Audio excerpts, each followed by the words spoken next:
This beautiful young woman's name is Asal. She is raising two teenage sons alone. But on September 20th, 2022, everything changed. Social networks were full of headlines that she was attacked by a man, her ex-husband Azamuth. The woman's ex-husband cut off her ears and nose. The victim was taken to intensive care after the incident. Surgeons and microsurgeons are doing everything possible to save and help the woman. For 8 hours they fought for her life. She got married at 19 years old.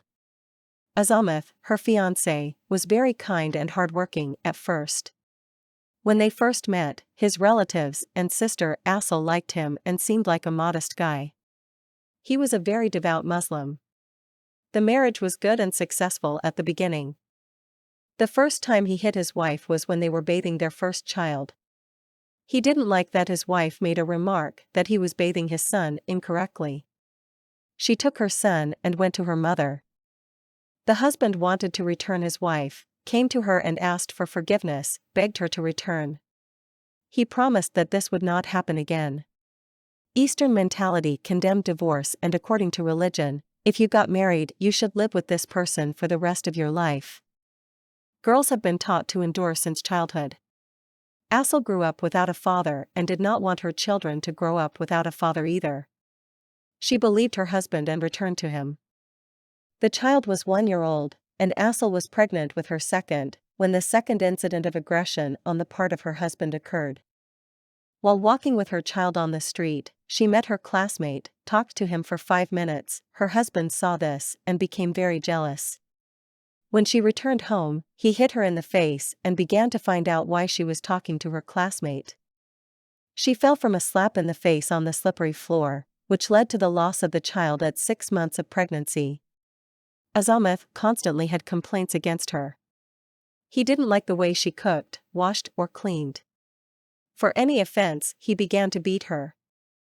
After the birth of her second son, Asal's mother took her to her home, and her sister and relatives thought that she would divorce her husband. He came again and begged to come back. According to the law of Kyrgyzstan, boys can be raised by their father, so that he does not take away his 2 sons. She had to return to her husband. This happened many times. She contacted the police, but there is no criminal sentence for domestic violence in the country. The police detained the husband for 3 days and released him again. When she went to her mother, he found her, put a knife to her throat and took her back to him. Her mother and relatives tried to hide her, because her husband threatened that he would kill her and take the children, and they took her to Italy. She could not take the children, he did not allow it. She worked 3 jobs in Italy, and in the 3 years she spent there she earned enough money to buy a house and start a business. She returned to Kyrgyzstan to pick up her children. The children did not go to school. The husband was against a regular school, but wanted them to go to a religious one. The children did not know how to read or write, they lived in terrible conditions, he did not feed them. When her husband was not at home, Asal took the children. She bought a house and lived well with the children for a while, but her husband began to stalk her. He called and offered meetings. Asal refused. He constantly watched her, and one day when she was walking to the store in the evening, he attacked her, put a knife to her throat, raped her right on the street and beat her severely. Passers-by called the police. He was arrested and a criminal case was opened against him because during his arrest he attacked the police. The husband's relatives began to ask and threaten Asal to withdraw the statement. They deceived her that her husband would abandon the children if he was released. When he was released, the persecution continued. He wrote her about 20,000 threatening messages and changed phone numbers. He was waiting for her at work or near her house. Relatives guarded her, but he was able to get into her home and raped her again. A criminal case was opened again, but he was given a 3-year warning. Asal lived with her husband for 10 years, they have 2 children together, 15 and 10 years old. Due to regular beatings and abuse, the woman left her husband. This was 5 years ago, and a year ago, the couple officially divorced. On September 20th, the children were getting ready for school, and Asal was in the bathroom.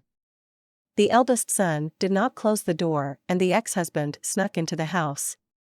He burst into the bathtub, hit Assel on the head twice, and began to choke her. She lost consciousness. All this time, the youngest child was in the house and crying. The entire floor was covered in blood. She barely regained consciousness and did not understand what was happening due to the large loss of blood. In the kitchen, the husband was choosing a knife with which he was going to cut his wife. Neighbors heard screams and crying and called the police. He was captured. The police saw a terrible picture. The whole apartment was covered in blood as Ahmed began to cut his wife in the bathroom.